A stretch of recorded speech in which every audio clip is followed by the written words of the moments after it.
I've got the Boya BY-M1 microphone, something that's extremely popular with YouTubers and content creators. I'm going to do a quick unboxing and give you a comparison of how it sounds versus the internal microphone of my Google Pixel Series 1.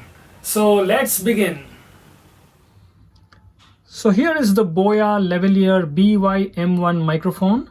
Before we see what we have inside the box, let's take a look at the key specifications.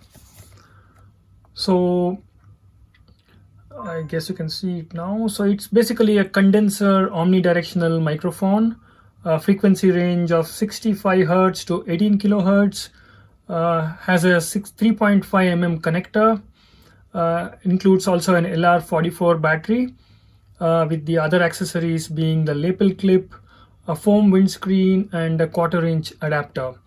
The microphone itself is very light at 2.5 grams with a power module weighing 18 grams, and the cable itself is 6 meters long. Alright, so let's see what we have inside. So here are the contents of the box. To begin with, here is the microphone itself, to which I just attached the lapel clip. And then you have the power unit here. The power unit basically houses the battery and also allows you to turn on the microphone, especially when you're using it on a camera. And then the accompanying 6 meter long cable for you to be able to use the microphone at a distance from where your camera is. And then you have a nifty little art leather pouch. This can be very useful, especially when you're traveling, or simply to make sure that all the contents of the package are in one place. You then have the 1/4 inch adapter, the foam windscreen. I advise that you use the microphone with the foam all the time. You have the LR44 batteries included as part of the package. The warranty card. The Boya BY-M1 comes with a 1-year warranty. And then you have a pretty useful instruction manual, both in English as well as Chinese.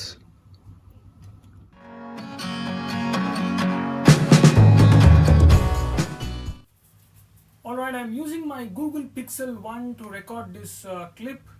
I'm currently using the internal microphone and speaking from a distance of approximately 7 feet from the camera. You might be able to notice that the audio levels aren't really great. I haven't increased the decibel levels on the software, but we'll soon connect the Boya microphone for you to see the difference. Alright, I'm now recording from exactly the same distance I did earlier, but with the Boya microphone connected. I have not altered the audio levels on my software in any way. You should now be able to see the difference between using the internal microphone versus connecting an external mic. So one thing to note, however, is that if you want to avoid the ambient noise or your own breath catching the audio signal, you might want to connect the microphone upside down, which did help reduce the noise significantly. The Boya BY-M1 is essentially a brilliant option for anybody who is just beginning to create content, especially for YouTube. It not only helps increase the quality of your audio, but also gives you the confidence to record your videos from a distance from your camera. Except for the fact that it does not have Bluetooth and picks up a little bit of ambient noise, including your own breath, it ticks all of the other boxes as far as the price point of 700 rupees is concerned. So if you're looking to improve the quality of your audio in your videos, the Boya is a very good option to start from. Let me know in the comment section below what microphone or what equipment you're using to create your own videos. Thanks for watching. Stay safe.